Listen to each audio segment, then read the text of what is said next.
Albert Einstein once said, everybody's a genius, but if you judge a fish by its ability to climb a tree, it will live its whole life believing that it is stupid. Ladies and gentlemen of the jury, today on trial we have modern day schooling. Glad you could come. Not only does he make fish climb trees, but also makes them climb down and do a 10-mile run. Tell me, school, are you proud of the things you've done?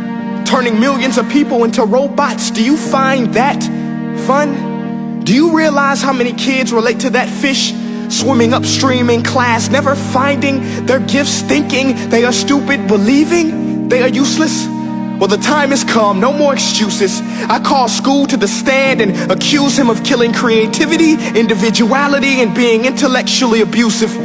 He's an ancient institution that has outlived his usage. So, Your Honor, this concludes my opening statement, and if I may present the evidence of my case, I will prove it. Proceed. Exhibit A. Here's a modern day phone. Recognize it? Here's a phone from 150 years ago.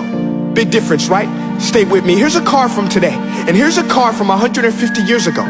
Big difference, right? Well, get this. Here's a classroom of today, and here's a class we used 150 years ago. Now, ain't that a shame? In literally more than a century, nothing has changed. Yet you claim to prepare students for the future? But with evidence like that, I must ask, do you prepare students for the future or the past? I did a background check on you and let the record show that you were made to train people to work in factories, which explains why you put students in straight rows, nice and neat, tell them sit still, raise your hand if you want to speak, give them a short break to eat, and for 8 hours a day tell them what to think. Oh, and make them compete to get an A. A letter which determines product quality, hence grade A of meat. I get it. Back then, times were different. We all have a past. I myself am no Gandhi. But today, we don't need to make robot zombies. The world has progressed. And now we need people who think creatively, innovatively, critically, independently, with the ability to connect. See, every scientist will tell you that no two brains are the same. And every parent with 2 or more children will confirm that claim.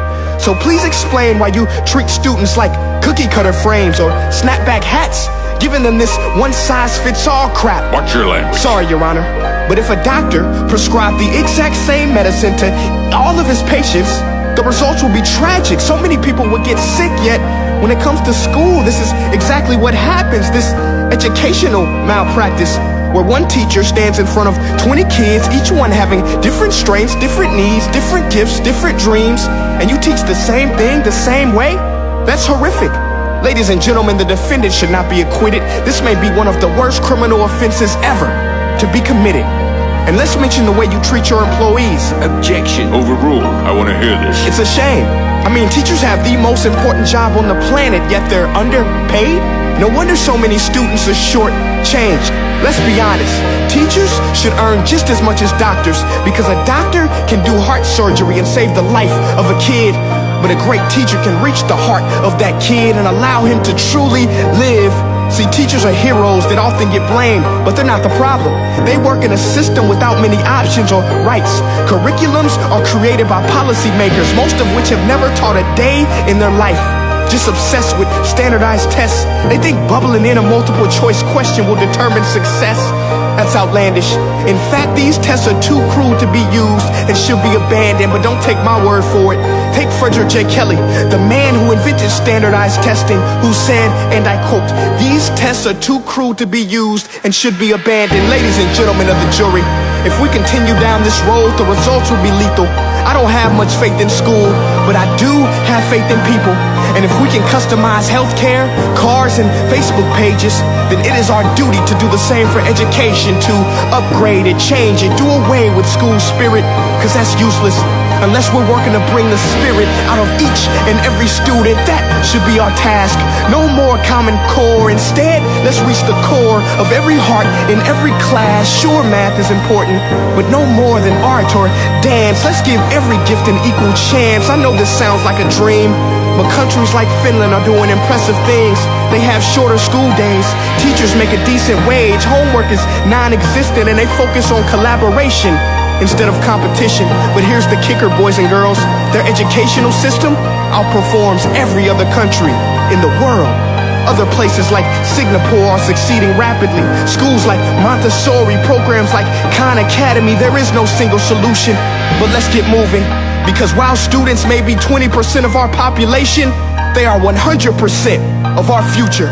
So let's attend to their dreams, and there's no telling what we can achieve. This is a world in which I believe, a world where fish are no longer forced to climb trees. I'll rest my case.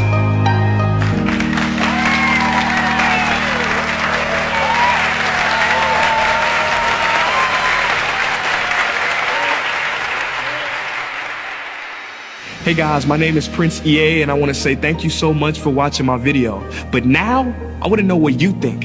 How can we together create a more efficient, effective, and just better future of learning? I want you to visit nestday.com/preorder the future and share your thoughts and ideas on the topic. Peace.